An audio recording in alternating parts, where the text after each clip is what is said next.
Bismillahirrahmanirrahim. Assalamualaikum warahmatullahi wabarakatuh. Tuan-tuan dan puan-puan, nama saya Profesor Dr. Muhammad Tajuddin dan saya ingin mengulas tentang tajuk adakah UMNO tewas kerana faktor zahid dan DAP.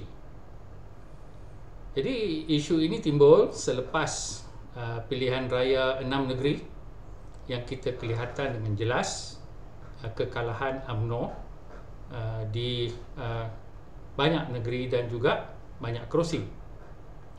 Jadi sekarang timbul isu yang mengatakan bahawa kekalahan ini adalah faktornya kepada kepimpinan UMNO, iaitu Zahid Hamidi yang menghadapi tuduhan rasuah dan sebagainya. Dan ada juga ahli UMNO yang di dalam majlis tertinggi mengatakan bahawa mereka perlu melihat semula hubungan dengan DAP. Jadi kesimpulan mudahnya adalah UMNO ni kalah sebab Zahid dan sebab DAP. Jadi saya ingin membuat ulasan lah tentang perkara ini. Jadi bukanlah saya nak menyokong Zahid dan bukan juga saya nak menyokong DAP. Tapi kita lihat sendirilah dengan sejarah UMNO itu sendiri. Jadi masalah UMNO ni bukan Zahid dan DAP. Bagi saya masalah UMNO ni adalah UMNO tu sendiri. Jadi UMNO tu harus membuat perubahan besar di dalam nilai perjuangan mereka. Jadi kalau kita lihat tiga perkara yang selalu dibangkitkan oleh UMNO untuk memegang kuasa dan juga mempengaruh undi-undi Melayu adalah yang pertama, pemimpin UMNO seperti Tun Dr. Mahathir selalu mengapi-ngapikan perkauman. Cuba lihat kenyataan-kenyataan atau ucapan-ucapan beliau. Beliau selalu menggunakan perkataan pendatang. Beliau selalu mengaitkan bahawa orang Cina ni komunis dan sebagainya. Jadi perkara ini telah disajikan kepada ahli-ahli UMNO dan mereka menyokong 100%. Maka pengundi-pengundi UMNO pun menyokong juga, sebab ini adalah naratif perkauman, naratif yang paling mudah tetapi bagi saya yang paling berdosa, sebab kita menuduh yang bukan-bukan kepada orang lain. Memang betul banyakkan kita adalah pendatang, tetapi tidak semestinya kita itu adalah komunis. Kenapa pula disabitkan dengan komunis, walaupun komunis pernah pada suatu ketika itu mempengaruhi Malaya dan juga Singapura di zaman Lee Kuan Yew pada awalnya dan sebagainya. Tetapi kebanyakan orang-orang Cina dan sebagainya tidak lagi mengikut atau dipengaruhi komunis. Malah kita sendiri menjalin hubungan baik dengan China sebagai negara komunis. Saya sendiri sebagai profesor mempunyai beberapa pelajar PhD dalam bidang pendidikan dan dalam bidang seni bina dari negeri China. Cukup susah nak komunikasi sebab mereka ni tak pandai berbahasa Inggeris, tetapi cukup pandai menulis dengan menggunakan software penterjemahan. Jadi ini satu pengalaman baru, iaitu kita menghubungi ataupun berhubung secara politik, secara ekonomi, secara sosial dengan negara komunis China. Ramai di antara orang Melayu yang pergi melawat Beijing kepada di kota yang paling panjang sekali di dunia, The Great Wall of China. Jadi saya sendiri pun tak pernah pergi. Jadi di sini kita lihat bahawa aspek mengatakan bahawa orang Cina itu komunis dan orang-orang lain seperti orang India itu pendatang telah dimainkan. Maka sekarang UMNO bersama dengan Pakatan Harapan mengharapkan undi daripada pelbagai kaum Malaysia, maka agak jengkal ataupun agak susah ataupun rumit untuk rakyat yang telah ditohmahkan fitnah berpuluh-puluh tahun, bukannya 1 atau 2 tahun. Hubungan UMNO dan Pakatan Harapan baru mula 6-7 bulan. Sebelum ini mereka seteru sebab Pakatan Harapan tidak mendukung isu perkauman. Jadi Pakatan Harapan mendukung isu pembangunan untuk semua rakyat, tetapi UMNO hanya mendukung pembangunan lebih kepada satu bangsa atau satu kaum semata-mata. Jadi ini naratif ini kita lihat Perikatan Nasional telah mengambil alih, maka memang mudahlah mereka mempengaruhi orang-orang Melayu. Jadi UMNO baru nak belajar bertatih untuk meraih undi-undi daripada rakyat Malaysia keseluruhannya. Maka agak sukar, baru 6 bulan. Dan kalau kita tengok ucapan-ucapan seperti pemuda UMNO dan juga ahli-ahli majlis tertinggi, maka mereka masih lagi dalam perangai lama, nak tarik undi Melayu dengan cara tidak berasosiasi dengan rakyat-rakyat Malaysia yang lain. Itu yang pertama. Yang kedua, momokkan bahawa DAP itu adalah musuh Islam, musuh Melayu. Dari sudut sejarah dan sampai bila-bila, maka di sini kita kena harus lihat di dalam sejarah individu-individu banyak dalam parti politik mana-mana pun.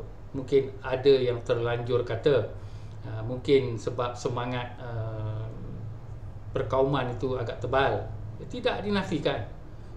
Tetapi kita lihat apabila peredaran zaman, gaya ucap, isi ucapan, kesemuanya telah berubah. Kita lihat Anthony Loke sehingga sanggup meminta maaf dengan parti GPS dan juga sanggup mempunyai representasi yang kecil di dalam kabinet semata-mata untuk bekerjasama dengan UMNO dan Pakatan Harapan. Jadi ini satu perubahan. Tetapi UMNO dahulunya telah memomokkan DAP ini sebagai musuh Melayu, musuh Islam. Jadi macam mana orang-orang bukan Melayu yang banyak menyokong DAP, yang mana mempunyai pemimpin Melayu dan juga bukan Melayu, dan ramai juga orang Melayu menyokong DAP.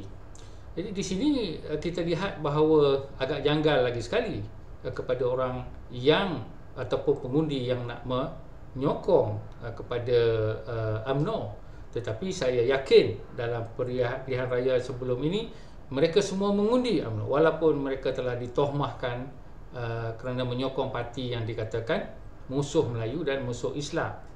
Jadi di sini yang menjadi masalah adalah pengikut-pengikut UMNO sendiri yang tegar, yang dahulunya percaya akan momokkan orang seperti Tun Mahathir dan ramai lagi lah, Najib dan sebagainya.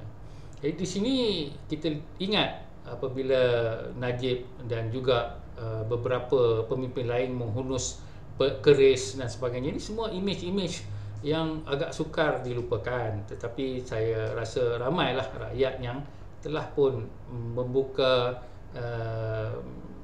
dada untuk menerima kembali UMNO dalam kerajaan perpaduan. Tapi ini adalah suatu yang agak lama untuk dijadikan suatu budaya atau nilai yang baru. Malangnya ramai di antara pemimpin-pemimpin UMNO dalam ucapan masih lagi ada pemuda yang suruh DAP minta maaf kononnya. Ada yang masih lagi mentertawakan mainan-mainan nama seperti Teresa Kok ataupun perkataan kok yang kita kata lucah di dalam parlimen. Jadi pemimpin-pemimpin yang kurang ajar sedemikian mempunyai banyak peminat. Kita lihat sajalah kawan kita Sanusi di Kedah tu, lagi dia kurang ajar, lagi dia diminati. Ini adalah satu aspek orang Melayu yang amat menyedihkan kerana mereka tidak tahu apa itu nilai Islam. Rasulullah SAW selalu mengatakan jangan menghina sesiapa pun. Kalau kita baca Siddiq Fazil, dia kata Tuhan memuliakan semua ciptaannya, terutama manusia. Jadi tidak boleh kita menghina sesiapa atas dasar mereka itu daripada satu kaum, atas dasar mereka itu daripada satu agama. Dia tidak dibenarkan menghina siapa-siapa sekalipun.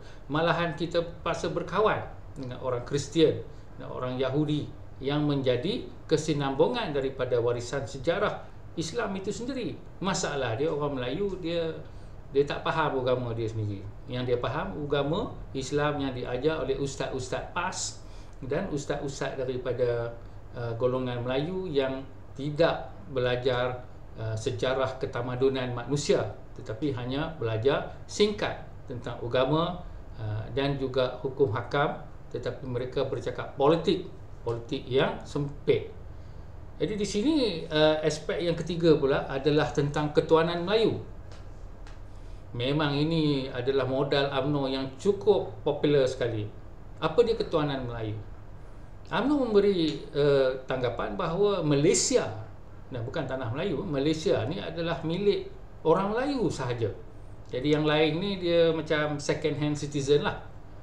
Jadi di sini yang nak lebihkannya Melayu, yang nak diberikan macam-macam Melayu dan sebagainya. Jadi formula dia senang. Orang Melayu sokong parti Melayu dan Melayu akan jadi ketua dan Melayu akan kawal dan memberi manfaat kepada semua orang Melayu terutama. Yang lain tu dapat lebih-lebih lah mana-mana yang ada. Itu konsepnya. Jadi Perikatan Nasional telah mengambil naratif ini dan meletakkan ketuanan Islam. Kita lihat bagaimana Hadi Awang menjual isu tentang orang bukan Islam itu mudah korupsi, orang bukan Islam itu seperti binatang, orang bukan Islam itu satu yang tidak boleh kita percayai, dan macam-macam lagi. Malangnya ayat-ayat Quran yang digunakan untuk menyokong pandangannya tidak dijawab oleh mufti-mufti. Dan ini bagi saya adalah suatu aspek yang akan menjadikan hubungan antara kaum di negara ini lebih keruh atas ketidaktanggungjawab daripada golongan agama yang diberi gaji oleh rakyat sendiri.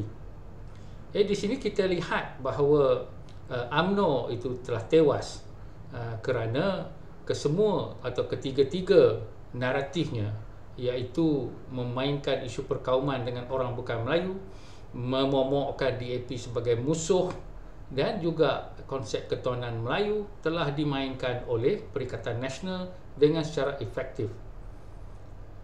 Jadi kita kena tahu bahawa Perikatan Nasional mendapat sokongan bukan daripada rakyat Malaysia, tetapi daripada satu golongan kaum sahaja. Bagaimana mereka nak menjadi pemimpin Malaysia yang mempunyai lebih dari 40 kaum-kaum di negara ini. Kita lihat bahawa Sarawak dan Sabah memerhatikan Semenanjung, politik Semenanjung, dan mendapati keracunan yang ada terhadap isu perkauman dan isu agama. Maka di sini kalau disimpulkan bahawa UMNO itu kalah hanya kerana kes rasuah Zahid Hamidi, saya rasa ini adalah suatu tanggapan yang cukup cetek. Kita lihat orang yang dibuang oleh UMNO memainkan lagu mengatakan bahawa kepimpinan Zahid adalah sebab kekalahan. Minta maaflah, orang-orang inilah yang memainkan tiga-tiga isu ni dahulu. Jadi sekarang nak ubah UMNO dan Zahid Hamidi sekarang nak mengubah UMNO memakan masa. 6 bulan memang sudah tidak cukup. Tambah pula dengan orang yang tak mahu berubah. Orang macam ahli-ahli majlis tertinggi, orang macam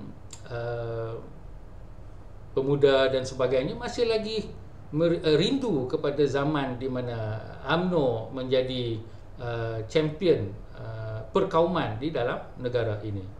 Jadi itulah ulisan saya bahawa UMNO sendiri tewas kerana UMNO itu sendiri, iaitu sejarah selepas Tun Dr. Mahathir mengambil alih, Ahmad Padawi, Najib Tun Razak, dan mereka semua ini adalah sebahagian daripada masalah UMNO yang kini berhadapan dengan keadaan di mana mereka perlu membuat perubahan secara total.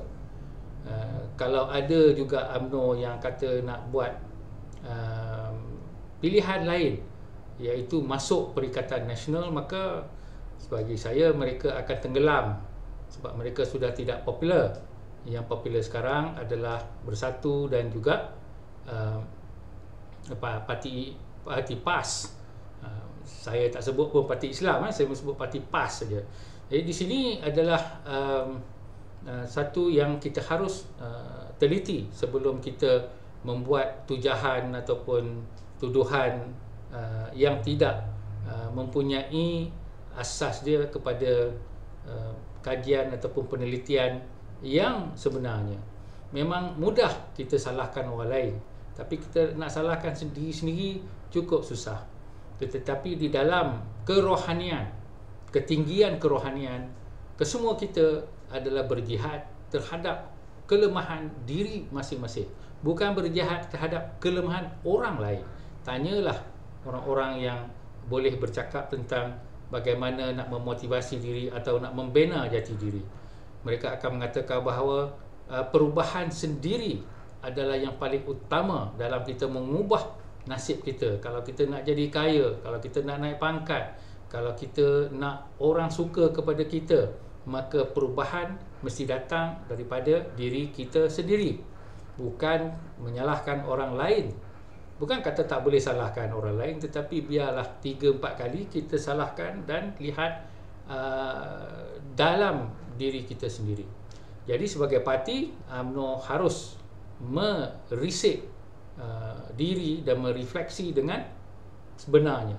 Maka mereka harus membuat satu perubahan dan keputusan untuk merubah, kalau mereka hendak mengharungi era baru dalam Malaysia yang dimiliki oleh semua rakyat Malaysia yang menghormati antara satu sama lain, bukan memberi peluang kepada parti yang tidak menghormati kaum dan agama lain, hanya semata-mata mengecek satu kaum sahaja. Jadi kaum ataupun orang yang mengundi parti sedemikian, lama-kelamaan akan sedar mereka tidak boleh hidup bersendirian. Tidak ada siapa yang boleh hidup bersendirian dengan kaum dia saja, dengan agama dia saja. Jadi harus mempunyai jalinan hubungan yang rapat, hubungan kerjasama, hubungan profesional dan hubungan menghormati antara satu sama lain. Jadi inilah formula perubahan sebenar, bukan menyalahkan orang lain, parti lain dan sebagainya. Itulah saja pesanan saya. Assalamualaikum warahmatullahi wabarakatuh.